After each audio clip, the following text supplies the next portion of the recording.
কথা কে বলেছেন? আল্লাহ বলেছেন। রাসূলকে প্রশ্ন করা হলো আমরা নেতার আনুগত্য কতক্ষণ পর্যন্ত করব? আল্লাহ রাসূল সাহাবীদেরকে বলল নেতা যতক্ষণ পর্যন্ত কোরআন হাদিস মানে, কোরআন হাদিসের পক্ষে চলে, ততক্ষণ পর্যন্ত নেতার আনুগত্য করো। আর নেতা যখন কোরআন হাদিস মানবে না তখন তার আনুগত্য করা বাদ দিয়ে দাও। তাহলে এখান থেকে বোঝা গেল আমাদের নেতা যিনি হবেন তিনি অবশ্যই কোরআন হাদিসের পক্ষেই হবেন, নাকি বলেন? যিনি কোরআন হাদিসের পক্ষে থাকবেন না তিনি আমাদের নেতা হতে পারেন না। সম্মানিত উপস্থিতি, এবার আছেন আসল কথায়। আমরা ভোট দেব কেন? শুধুমাত্র আমার বাড়ির সামনের রাস্তাটা হবে এটার জন্য কি ভোট দেব? আমরা অনেকেই জানি না কেন আমার ভোট দেওয়া প্রয়োজন। শুধু আমরা ভোটের সময় বলি আমার রাস্তাটা কি পাকা হবে, এইটুকু। একজন নেতা এমপি মন্ত্রী হবে তার কাছে আমরা কিসের রাস্তা চাই? আমাদের জনগণ হিসাবে একজন নেতার কাছে মূল চাওয়া হচ্ছে তিনটা। কয়টা? তিনটা। এক নম্বর, একজন নেতার কাছে আমাদের চাওয়া হলো রাষ্ট্রের মধ্যে ন্যায় বিচার প্রতিষ্ঠা করা। আর ন্যায় বিচার প্রতিষ্ঠা করার জন্য একজন যোগ্যতা সম্পন্ন নেতার প্রয়োজন। বদখোর লোক কি ন্যায় বিচার প্রতিষ্ঠা করতে পারবে নাকি? আল্লাহ রাসূলের সাহাবী আবু বকর রাদিয়াল্লাহু তাআলা যখন তিনি দায়িত্ব পেলেন শুধু অঝোর নয়নে কান্না করতেছেন। তাকে প্রশ্ন করা হলো এত বড় একজন বাদশাহী দায়িত্ব পেলেন আপনি কান্না করেন কেন? তিনি বলল আমি যে দায়িত্ব পেলাম এই দায়িত্ব যদি সঠিকভাবে পালন না করতে পারি কিয়ামতের ময়দানে আমাকে জবাবদিহি করতে হবে। তাহলে নেতা হবেন তিনি যিনি কিয়ামতের ময়দানেরকে ভয় পায়। হযরত ওমর ফারুক রাদিয়াল্লাহু তাআলা আনহু তিনিও নির্বাচিত হওয়ার পরে তিনি কান্না করতেছেন। তাকে প্রশ্ন করা হলো আপনি অর্ধ জাহানের খলিফা হলেন আপনি কান্না করেন কেন? তিনি বললেন আমি যদি সঠিকভাবে দায়িত্ব পালন করতে না পারি, আমার দায়িত্বে যদি অবহেলা এসে যায় আর একটা কুকুরও যদি না খেয়ে মরে, কাল কিয়ামতের ময়দানে আমাকে জবাবদিহি করতে হবে। তাহলে যিনি যোগ্যতা সম্পন্ন নেতা তিনি ভয় পান একটা কুকুর না খেয়ে মরল তাকে জবাব দিতে হবে। কিন্তু আমাদের সমাজের মধ্যে যে নেতাগুলো নির্বাচিত হয়, নির্বাচিত হওয়ার পর কত মানুষ অনাহারে না খেয়ে থাকতেছে। তাহলে যিনি যোগ্যতা সম্পন্ন নেতা হয় তিনি একটা প্রাণীরও চিন্তা ভাবনা করেন। তাহলে এক নম্বরে যিনি যোগ্যতা সম্পন্ন নেতা হবে তার কাছে জনগণ হিসাবে আমাদের চাওয়া হচ্ছে ন্যায় বিচার যেন রাষ্ট্রের মধ্যে প্রতিষ্ঠিত হয়।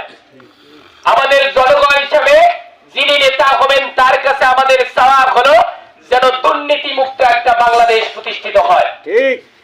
এত দুর্নীতি যেমন এমন পরিমাণে যেন দুর্নীতি না যায় একজনের ভোটার আইডি কার্ড করতে 24 ঘন্টা লাগে আর আপনার আর আমার ভোটার আইডি করতে 2 মাস 6 মাসে হয় না। এটা কত বড় একটা দুর্নীতি। লন্ডন থেকে মানুষ এসে 24 ঘন্টায় ভোটার আইডি কার্ড করে আর আমাদের অর্ধেক জীবন চলে যায় ভোটার আইডি কার্ড আর জন্ম নিবন্ধন ঠিক করতে।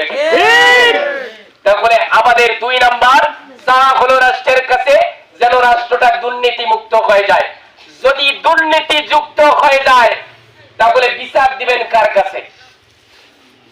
একজন আম গাছের মধ্যে তার আম গাছের মধ্যে দেখলো যে একটা ছোট্ট বালক চড়ে আম পাড়তেছে। বাড়িওয়ালা বের হয়ে বললো যে বেটা নামিস নাই, আজকে তোর বাপকে বিচার দেব। ওই ছোট বাচ্চাটা উপরে আঙ্গুল দিয়ে বললো যে আব্বা তো উপরে ডালে আম পাড়তেছে। তাহলে ছোট বাচ্চাটা নিচে আম পাড়তেছে, বাড়িওয়ালা বললো তোর আব্বা বিচার দেব। আব্বা কোন ডালে? এখন উপরের ডালের মধ্যে আছে। যদি কোন দুর্নীতিবাজ এই সমাজের মধ্যে দায়িত্ব পেয়ে যায়, আপনি যদি তাকে দায়িত্ব দেন তাহলে বিচার দিবেন কাকে? আপনি আপনার এলাকার মধ্যে ছোট্ট ছোট চালাচা মান্ডারা এসে কি করবে জানেনই তো, চান্দা তোলা শুরু করে দিবে অনেক জায়গার মধ্যে। আপনি যদি বলেন যে আপনার বড় নেতার কাছে বিচার দিব, বড় নেতা তো ব্যাংক ডাকাতি করে কতদিন আগেই পালাইছিল, তাহলে আপনি বিচারটা দিবেন কার কাছে? সম্মানিত উপস্থিতি, একজন নেতার কাছে রাষ্ট্রের কাছে আমাদের জনগণ হিসাবে 3 নম্বরের চাওয়া হলো এই সমাজের মধ্যে যেন আর বেকারত্ব না থাকে। তাহলে 1 নম্বরে আমাদের চাওয়া হচ্ছে ন্যায় বিচার, 2 নম্বর হচ্ছে দুর্নীতি মুক্ত বাংলাদেশ, 3 নম্বরে আমাদের চাওয়া হচ্ছে বেকারত্ব দূর করা। অনার্স পাস করার পরে লেখাপড়া শেষ করার পরে প্রতি বছরে লক্ষ লক্ষ ছাত্র বেকারত্ব গ্রাস করতেছে। সেই বেকারত্বদের কর্মসংস্থান কিভাবে তৈরি করা যায়, আমাদের যারা নেতা হবে তাদেরকে প্রতিশ্রুতি দিতে হবে তারা কিভাবে কর্মসংস্থান তৈরি করবে। আমরা ঘরে বসে কার্ড খেতে চাই না, আমরা কর্ম করে খেতে চাই। এই জন্য আমাদের কর্মসংস্থান করে দেওয়া প্রয়োজন। ঠিক। বসে বসে খাওয়ার কোনো প্রয়োজন নাই। যিনি কর্মসংস্থানের ব্যবস্থা করে দিবেন তিনি হবেন আমাদের নেতা।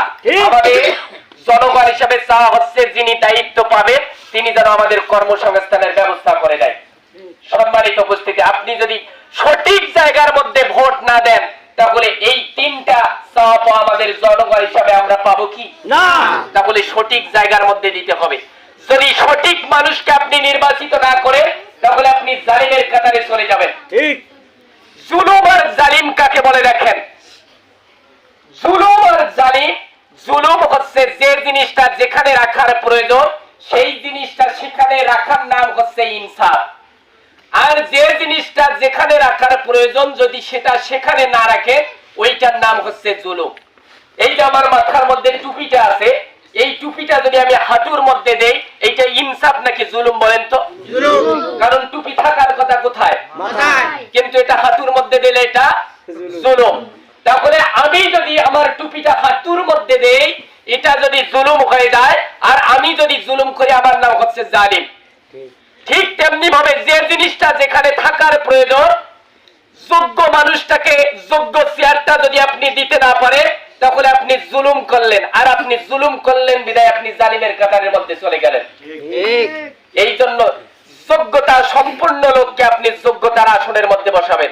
আমাদের সমাজের মধ্যে অনেকে আছে ভোট কাকে দাও খুঁজিয়া পাও না লোক কাক ভোট দেয়, ভোটে দিবার যাওয়ার নাও, এইরকম লোক আছে কি নাই বলে? ভোটে দিতে যাবে না এইরকম চিন্তা ভাবনা করছে। আপনি ভোট দেন আর না দেন চেয়ার কিন্তু কোনোদিন ফাঁকা থাকে না।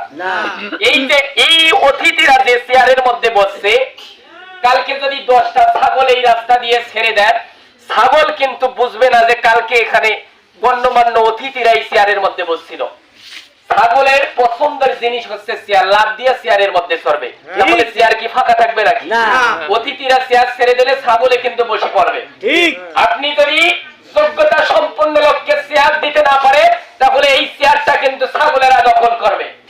তখন জনগণ হিসাবে আপনি কার কাছে কি প্রত্যাশা করবেন? সম্মানিত উপস্থিতি, শেষ কথা একটাই, আমরা আমাদের জনগণ হিসাবে আমাদের চাওয়া হচ্ছে তিনটা, এই তিনটা জিনিস যেন রাষ্ট্রের মধ্যে বাস্তবায়ন হয়।